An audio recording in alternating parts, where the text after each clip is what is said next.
So this week I'm going to be moving house. I'm relocating my current studio setup to a new garden studio which I'm in the process of building. But before I pack everything up, I thought it would be a good opportunity to show you my current space and how I've been using it for the last 2 years here.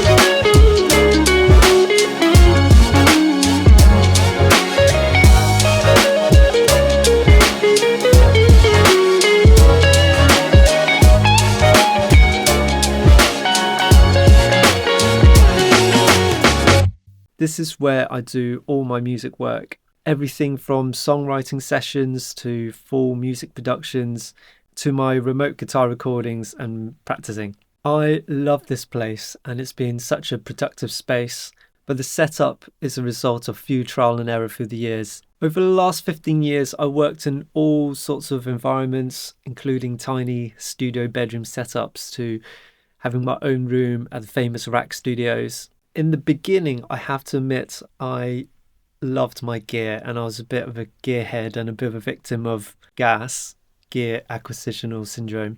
I had a big wall of multiple amps, tens and tens of pedals and multiple synths. But over time, I realized I got so distracted by all this stuff and it really slowed me down from my ultimate goal, which is to write songs and to finish tracks. Gear is great and it's super fun. And it can really be an amazing tool to spark creativity. But for me, it was a bit of a bottomless pit. I'll be tinkering for days and not have the amount of music I would like to show for it. So these days, I take a lot more of a minimalist approach and I only keep what I actually need. If I buy a piece of gear, I try to get rid of what I don't think I really use anymore. And living in London, studio space is super expensive. So the limited square footage forces me to be disciplined and not to overcrowd the space. My workflow is also shaped by how my life and career is changing. For the good part of 20 years, my main income has been from live touring for artists and my original bands. But over the last 5 years, I've really fallen in love with songwriting and producing. And since having my daughter, I find it increasingly hard to be away from home. So I've been intentionally rebalancing my work so I rely less on touring and more on studio income. Because of that, I'm a big fan of optimizing my workflow. I want an environment that helps me work as quickly and as efficiently as possible. I like all my gear to be within arm's reach so I can hit record and start writing with minimum effort. For my music productions, I mainly use Logic Pro and I tend to work inside the box with plugins. I tried to work using outboard gear before and I find that it's really slowed me down having to plug and unplug gear in just so I can get an idea out my head. Quite often I find by the time I plugged all this outboard gear in, I lose the excitement for the idea. Basically, I'm pretty lazy. Plus plugins are so good now. If you were to play me 2 recordings and one was done at $100,000 studio and one was just done by laptop, I would not be able to tell you which one is which. It's all down to the skill of the producer. If you know how to dial in a decent compression on a free Logic plugin, it'll sound just as good as any outboard equivalent. I do tend to fluctuate with guitars. As I do a lot of remote recordings for clients and artists for their own projects, I've actually been purchasing more guitars recently. Or often I kind of sell 2 average guitars and buy a really good one. I tend to see guitars as a bit of a colour palette. It's quite hard to replicate different sounds of guitars, and I love to have lots of different options so I can really give the project exactly what it needs. So this is my little studio which I'm sadly packing up this week and setting up in a new place, in my new home. It's based in East London, this place, but I've been here for a couple of years now and it's served me amazingly well. It's quite small, but I get a lot of good work done in here. So let's I'll just go around. First off, got lots of storage up there. This is my main desk that I work at. I had the Barefoot Footprint O2 speakers for many years, and one of them has bust recently, and I send them off to repair, and it's taken ages to fix them. In the meantime, I got these Focal Shape 65, and Barefoots came back last week, and I sold them because I actually really love these. I normally run them through they're called Sound ID reference, I believe, which kind of tunes your speakers to your room, and I think they sound great, and they're a lot cheaper as well. What have I got here? 4 710 Universal Audio preamps. I have an upright, excuse that box of mess, I've already got it out to start packing some stuff away. I got Yamaha piano, which I set up some Neumann mics, and they go straight into 1 and 2 in this preamp, so it's always ready to go. I do quite a lot of writing sessions, and writers love to just jam on the piano, and if they come up with something good, I just press record, and no need to wire up anything, it's all ready to go. So I just got a Universal Audio, what's that, Apollo Twin. I did have the Apollo Quad, but similar thing, I had it for about 12 years and it bust, and it's currently being repaired, and it's taking ages. But this Twin I bought in the meantime is just doing everything that I've been doing with the Quad, so maybe I'll sell the Quad when it comes back. Here I have the Behringer mixer. I had quite a few Simps before and loads of little toys.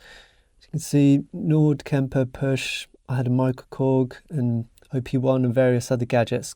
Everything goes into this mixer, which goes into, wait, not that one, but I think it just goes into, this has 4-line input, so it just goes into the Universal Audio 710 and then into the Apollo. So the 710 just kind of expands the inputs and outputs of my audio interface, so I can plug more stuff in, and it's been so easy just to mute and unmute stuff and turn the volume up and down, and it means I could plug lots of stuff in and have a bit of control over it. For microphones, every studio should have one of these. It's a Shure SM7B. I have it permanently rigged to, I think, input 3 of my 710D, so I just grab it and I'm ready to go. I use it quite often to record backing vocals quickly, or if I'm writing, quickly just lay down a top line. Artists seem to feel super comfortable with this mic when they're just sitting down, and there's no pressure, and quite often it brings out the best take in them. For my slightly higher end mic, I'm really enjoying the Townsend Labs. I think it's an older model. These days it's owned by Universal Audio. It is a stereo mic with 2 capsules. So all I do is just drop it down and I put it around the 12th fret with the capsules pointing towards the neck, and that capsule pointing towards the neck, and that pointing towards the body, and that around the 12th fret, and it does a beautiful stereo acoustic recording. I even A/B'd it with my Neumann pencil mics, and I really do think it's comparable. And if I'm not recording stereo, we just whack up mono, and it records beautiful vocals, and it models, about 30 to 40 different mics and Neumanns and Telefunkens and whatever you need, really. It's so versatile. Again, in an ideal world, I probably want loads of posh mics, but I don't have the space, or I can't afford them, basically. So this does everything that I need to. Here I have my trusted Nord underneath. Most of the time I just use it as a MIDI keyboard, but also if I want to get up any sort of basic piano sounds just for writing, I don't need to open up my DAW. So if I just, it is unmuted right now. Why is there no sound coming out?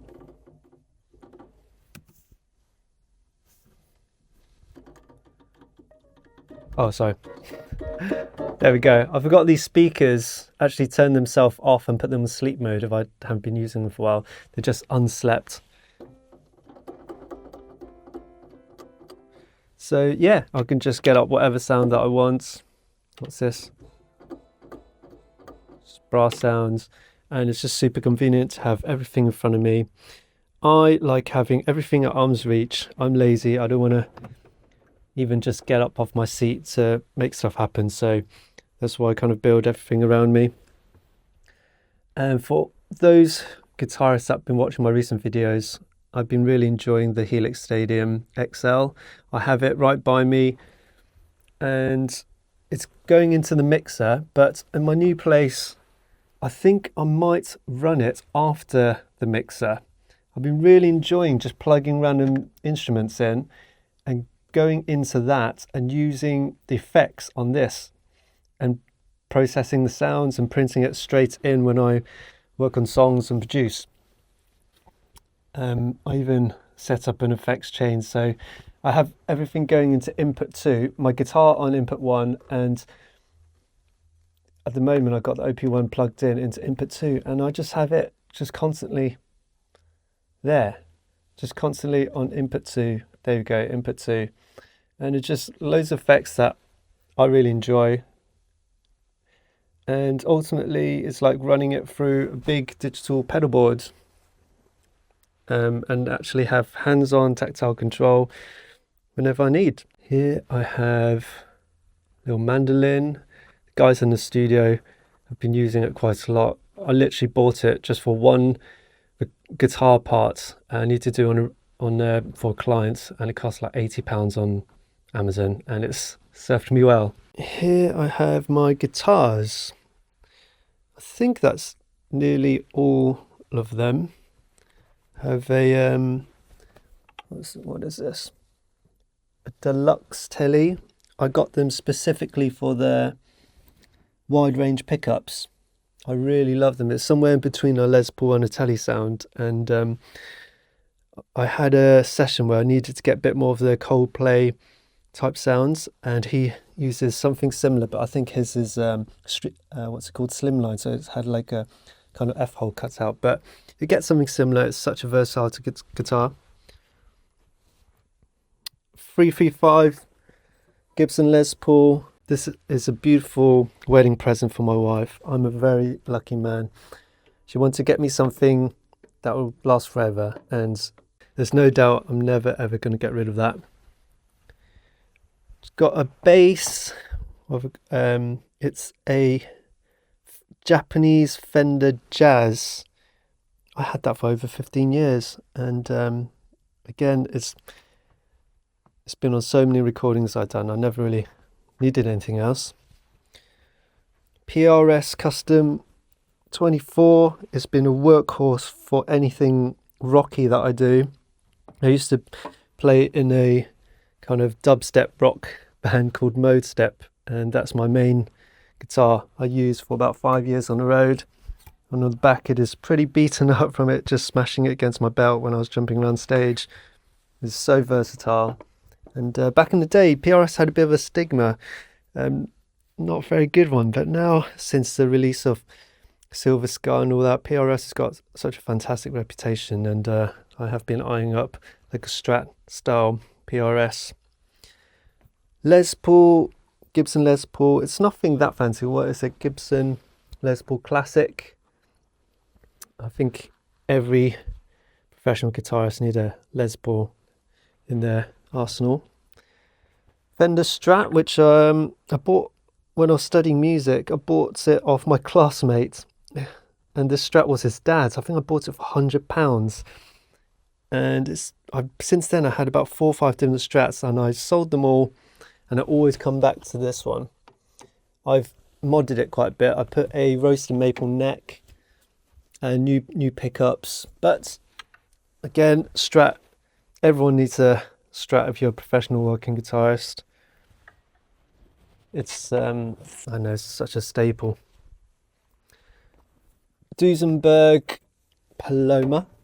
God, it's all falling apart. Duesenberg Paloma, which I'm currently using as my main guitar for Nathalie Brulé.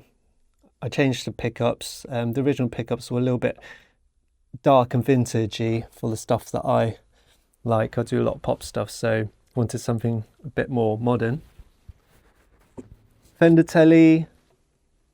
Again, I bought it recently cheap and done some mod to it. I love the roasted maple neck, so I put another one on this one as well as my Strat and changed the pickups. But this one is like 15 years old, and it feels and plays amazingly. Got Martin. What model is this? Is the Eric Clapton signature? No, sorry, it's the John Mayer. What's it called? What's it say in the hole? OMJM is the John Mayer signature model, which is, I believe, pretty much the same as the Eric Clapton one. I didn't get it because I'm a uber John Mayer fan, although I'm a big fan of his work, but I'm not that obsessed with John Mayer that I got his signature guitar. But I just tried this guitar in a shop back in the day, and I just loved how it sounded and felt. It's almost got like a natural compression to it, and it records beautifully. It's my main recording acoustic. Some bits and bobs of cables and junk. Recently I've been trying the Shure GLXD 16 Plus wireless unit, and it's took it on tour in Mexico, Natalie Bullet, and I'm super impressed. This skateboard was painted by an artist that I worked with. As well as being an amazing music artist, she's also an artist. So she painted me this on a skateboard, which I really, really love. Back here, everyone needs a shitty nylon guitar. That was given to me by my housemate.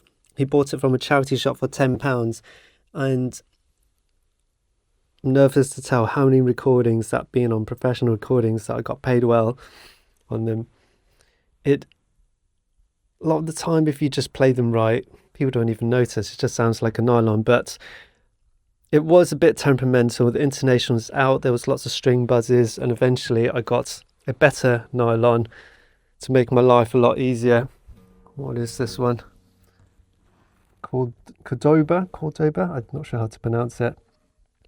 That my friend Ted Dwayne, who's the bassist from Mumford & Sons, just recommended I get one of these.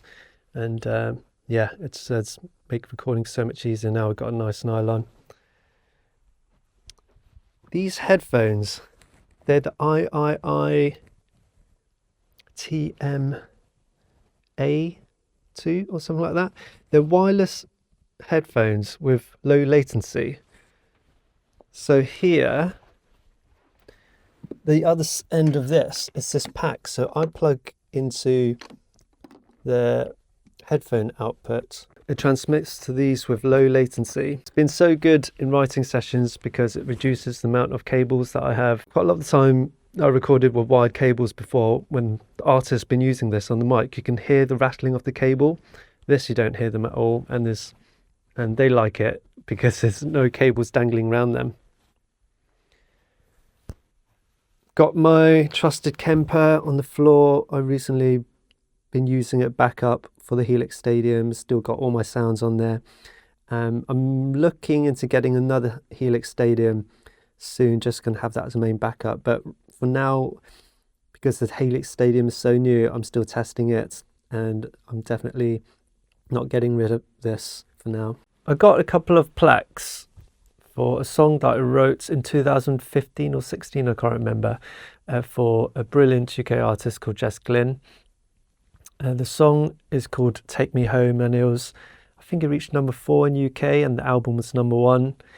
It was also used for the Children in Need campaign and raised lots of money for charity, so I'm very proud of that. And I was originally introduced to Jess through some writers that I knew, and she was not famous back then. She worked at a drink company actually, but she was incredibly talented, amazing voice, an incredible writer, and we really hit it off. We wrote about 4 tunes, and she used to come to my house and she'd sit on my bed and we'd just write all day. And 4 months later, she was signed and she got number 1 with a Clean Bandit song called Rather Be, and she propelled from then. And I was really lucky she kept one of the songs that we wrote, and and achieved a bit of success. Got a little Polaroid wall with some of the artists that I worked with previously. Some of them I jumped on very early on, and they went on to do so well. Sam Fender, back in 2017. That was my flat there. He wrote quite a few songs, or was working on them in my flat. Me and my best mate were good friends with his manager, and my mate was helping to develop him. Charlie XCX, 2010, I was in an original band, and when she was up and coming. Lewis Capaldi, before he boomed, we wrote a song together. Ed Sheeran, he definitely was very established when I started playing guitar with him. I think I joined him when he was just going, astronomical success. So there we were playing songs like Sing and Thinking Out Loud when he first released them. Also some dance guy, Steve Aoki, when I was in my old band. Yeah, there you go. This is my humble little studio. All one more little guitar there, the Gretsch Black Falcon. I use this a lot for more vintagey style sounds because the pickups are really, really cool. Bit more of a darker, grittier sound, and it plays beautifully. Just the intonation I need to sort out a little bit, but there you have it. I'm going to be packing up this studio by the end of this week, and if you're interested, I might do a little new studio tour once I get into my new place. But yeah. So that's a brief tour of how I've been working. I'm really looking forward to my new garden studio setup, although I think it'll take a good few months until I get it to how I really want it to be. I'd love to know if you have any of your own music studio workflows or hacks that's really helped you. Let me know in the comments below. Thank you for watching, and hope to see you in the next one.